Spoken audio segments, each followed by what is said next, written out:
Ek groet jou in die wonderlike naam van ons koning, Jesus Christus. Ek is pastoor Johan Klopper, hoofleraar van Christensentrum AGS Elspark. As jy met my kontak wil maak, my e-posadres is johan@johanklop.co.za. As jy my wil besoek op my webtuiste is www.johanklop.co.za. Jy is baie welkom met my kontak te maak. Ons skrifgedeelte vandag is 'n skrifgedeelte wat tradisioneel dalk baie nader aan Kersfees is, maar vandag wil ek met jou praat oor 'n pa soos Josef. Nou die boodskap pas so bietjie meer by Vadersdag. So ons skrifgedeelte kom uit Matteus hoofstuk 1 vers 18 tot 21 en vers 24 en 25. Ek lees dit vir jou in die 2020 vertaling. Die geboorte van Jesus Christus het so gebeur. Toe Maria, sy moeder, reeds aan Josef verloof was, maar nog voordat hulle gemeenskap gehad het, het dit gebleik dat sy swanger geraak het uit die Heilige Gees. Omdat Josef haar man wetsgetrou was, maar haar nie in die openbaar wou verneder nie, het hy besluit om in die geheim van haar te skei. Terwyl hy daaroor nagedink het, het daar skielik 'n engel van die Here in 'n droom aan hom verskyn en vir hom gesê: Josef, seun van Dawid, moenie bang wees om Maria as jou vrou by jou te neem nie, want wat in haar verwek is uit die Heilige Gees. Sy sal geboorte gee aan 'n seun en jy moet hom Jesus noem, want hy sal sy volk van hulle sondes verlos. Toe Josef uit die slaap wakker word, het hy gemaak soos die engel van die Here hom beveel het en haar as sy vrou by hom geneem. Hy het nie met haar gemeenskap gehad totdat sy aan 'n seun geboorte gegee het nie, en hy het hom Jesus genoem. Nou, ons skrifgedeelte sê, Matteus sê vir ons, Maria was reeds aan Josef verloof. Nou die gebruik volgens die Joodse wet was dat 'n verloving 'n wettige band tussen 'n man en 'n vrou sluit. Dit beteken dat Josef reeds van Maria kon praat as my vrou. Sy het nog nie by hom ingetrek nie, hulle het ook nog glad nie enige seksuele verhouding gehad nie. Sy sou eers met hom by hom intrek, plus minus 'n jaar na die verloving, en eers dan word die huwelik voltrek of bevestig.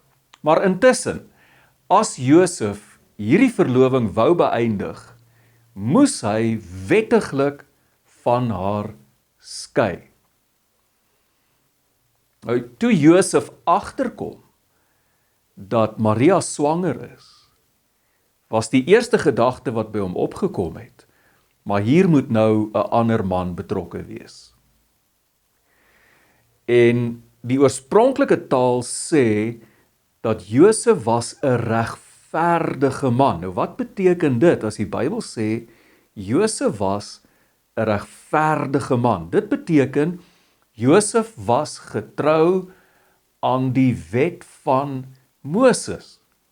En hiervolgens moes Josef nou in die openbaar van Maria skei. Dit beteken hy moes hof toe gaan. Nou dit sou Maria in verskriklike skande gebring het. En om Maria hierdie skande te spaar, besluit Josef, kies Josef om die wet met liefde toe te pas. Ek gaan nie in die openbaar van haar skei nie. Ek gaan dit in die geheim doen.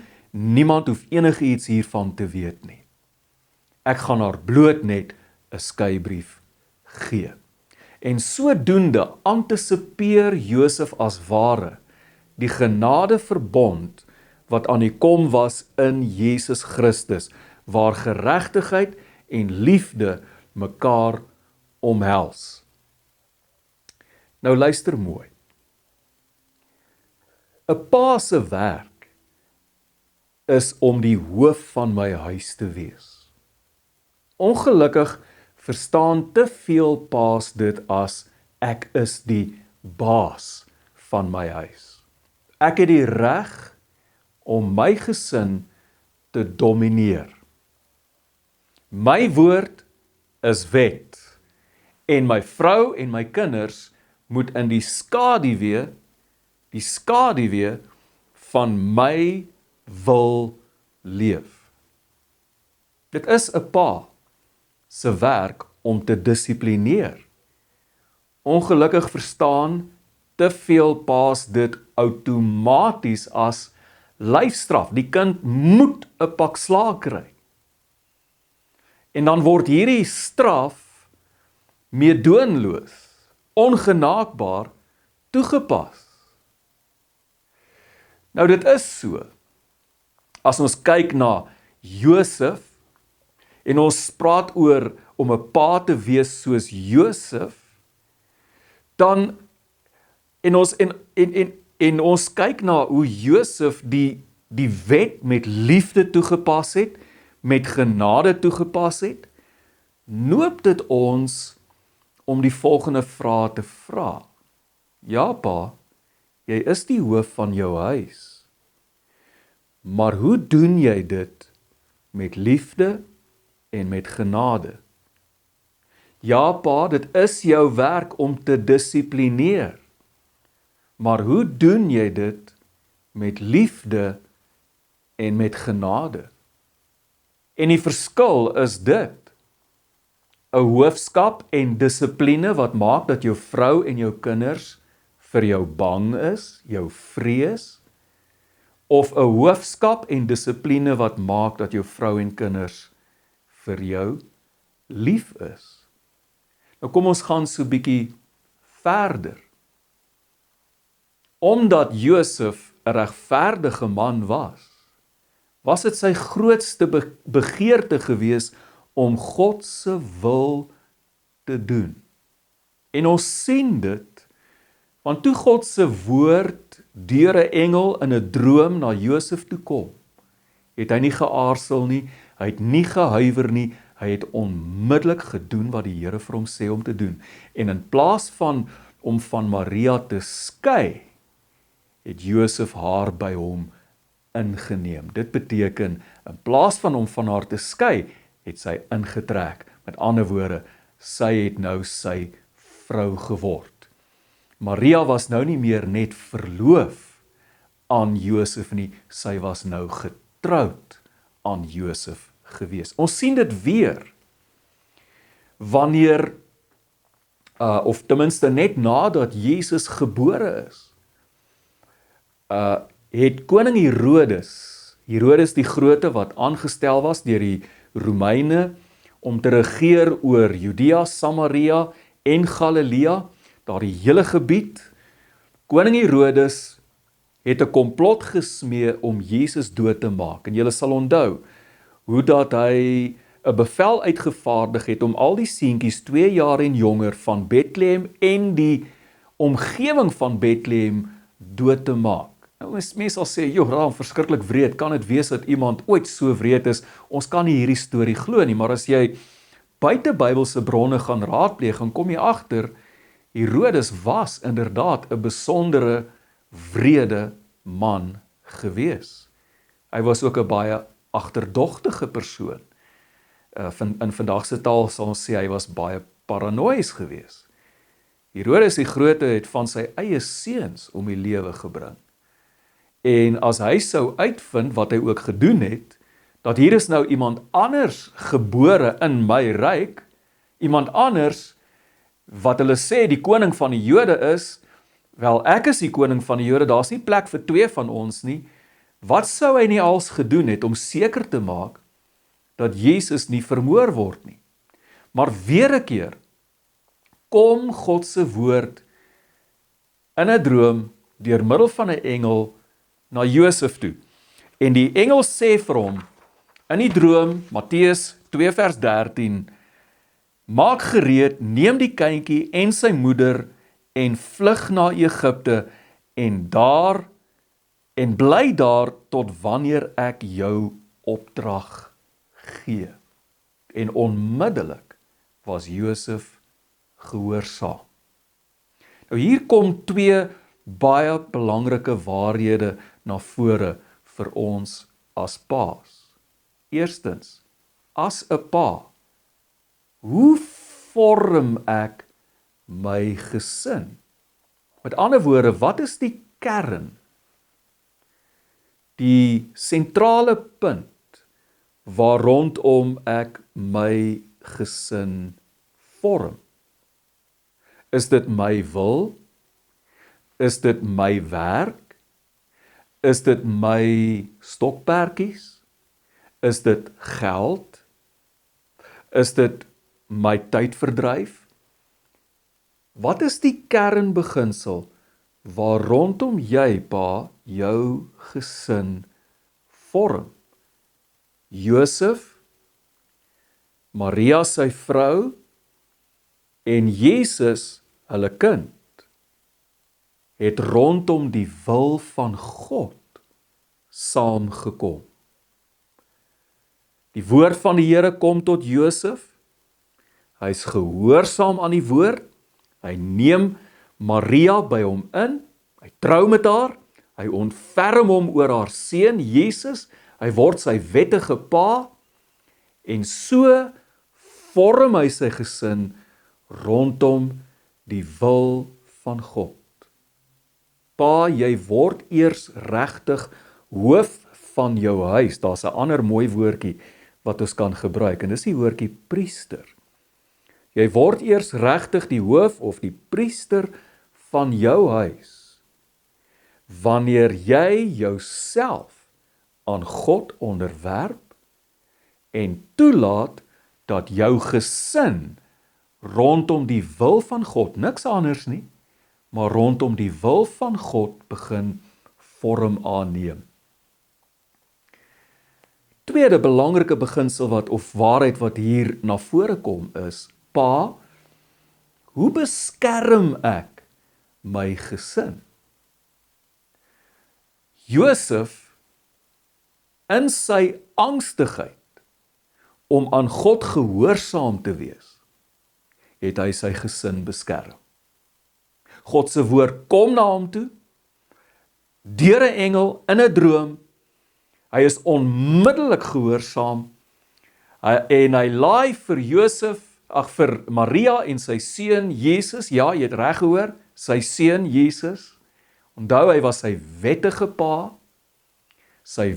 pa gewees, later as ons lees, wanneer sy ouers hom soek, toe Jesus by die tempel agtergebly het, toe hy 12 jaar oud was, en hulle hom uiteindelik kry, en hulle saam met hom terugkeer na Galilea toe, sê die skrif vir ons dat Jesus was gehoorsaam aan sy ouers. Wie was sy ouers? Josef en Maria. Josef ontvang God se woord deur 'n droom, deur middel van 'n engel, hy's gehoorsaam, en onmiddellik laai hy sy vrou en sy seun Jesus op 'n donkie, en hulle vlug na Egipte toe net betyds, en sodoende word sy seun se lewe gered. Pa, jou heel eerste beskermingstaak is nie om 'n pistool te koop nie.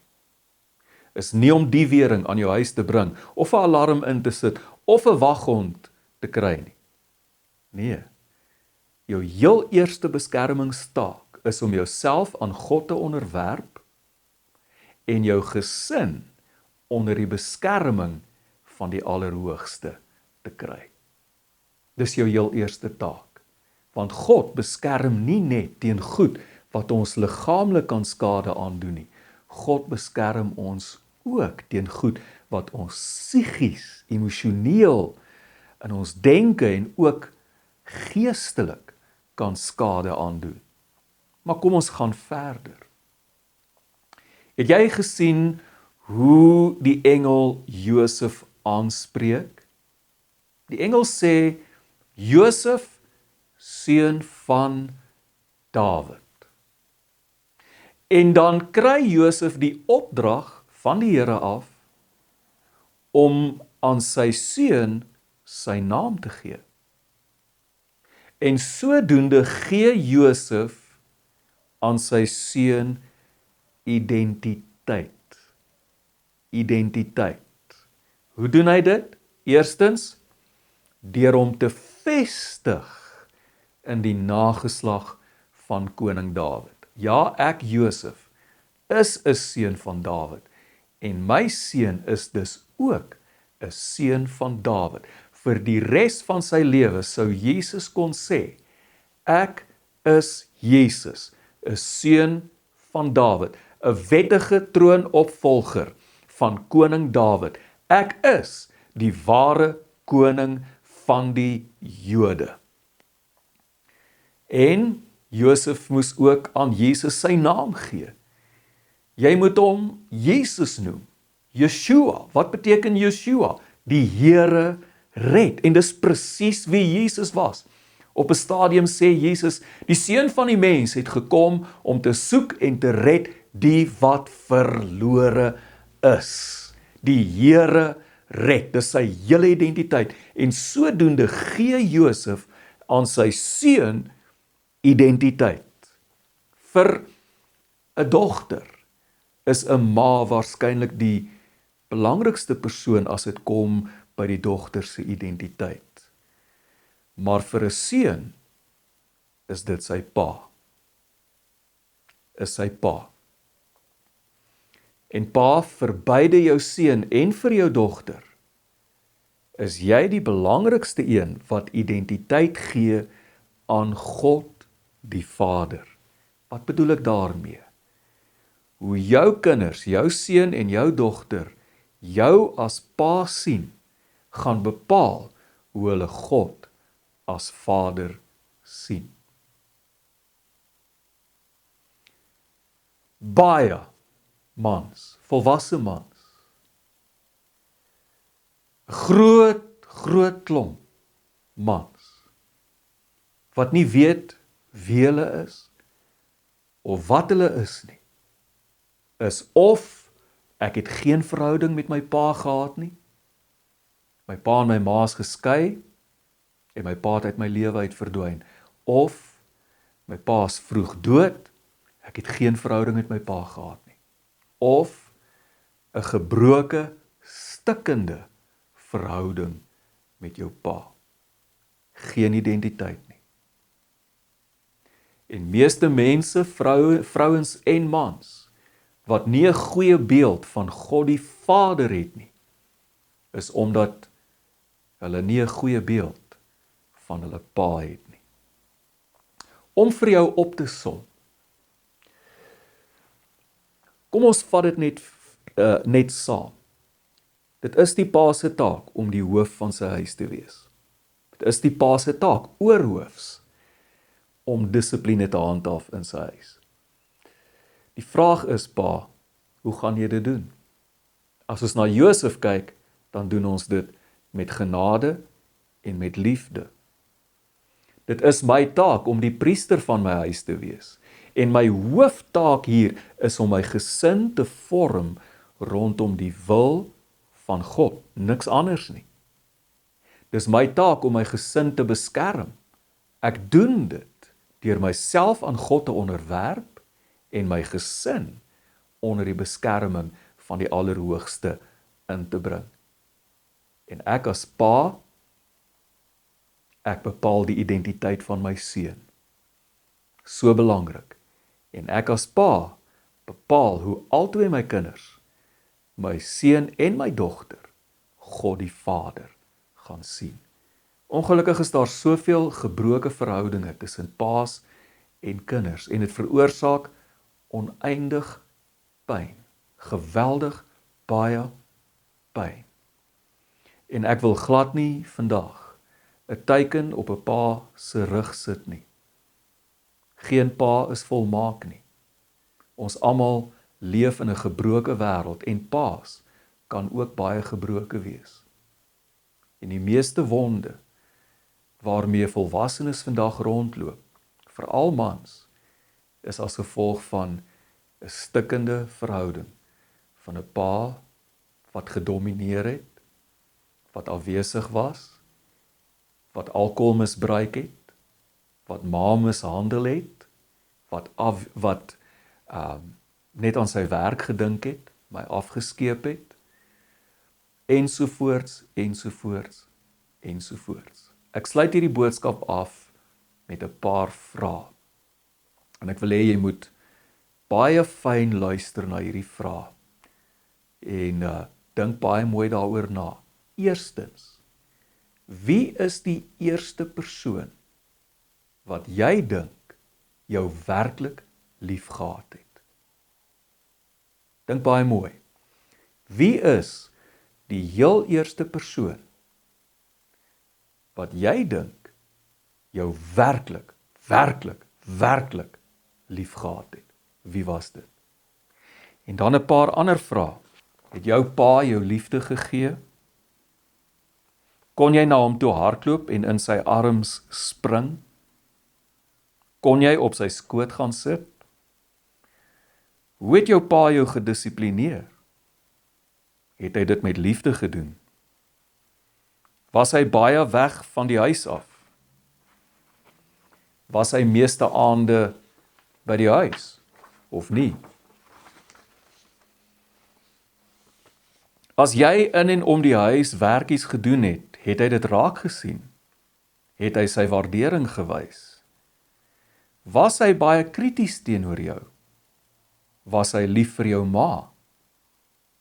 Het hulle baie beklei? Het hulle voor jou beklei?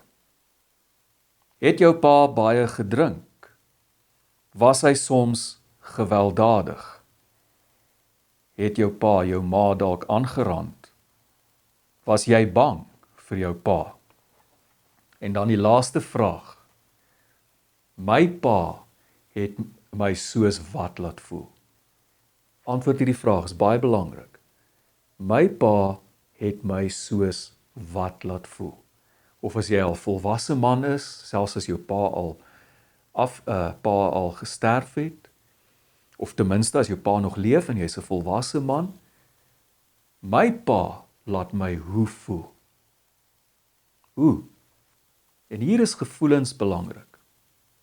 My pa laat my bang voel, my pa laat my goed voel, my pa laat my geliefd voel, my pa laat my soos 'n kampioen voel, my pa laat my voel ek word vertrou, my pa laat my voel dat ek is gerespekteerd, my pa laat my voel ek is niks werd nie. Hoe laat jou pa jou voel? En daarmee is ek klaar en ek vertrou dat jy geleer het uit hierdie boodskap. Daar's ook 'n gebed wat jy kan bid as jy 'n pa is en jy wil graag hierdie gebed oor jou seun of jou dogter bid.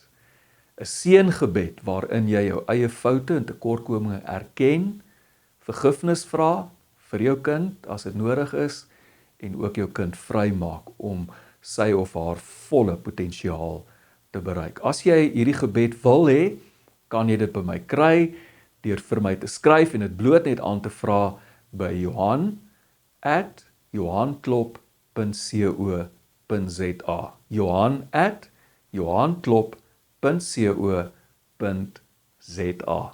Die Here seën jou.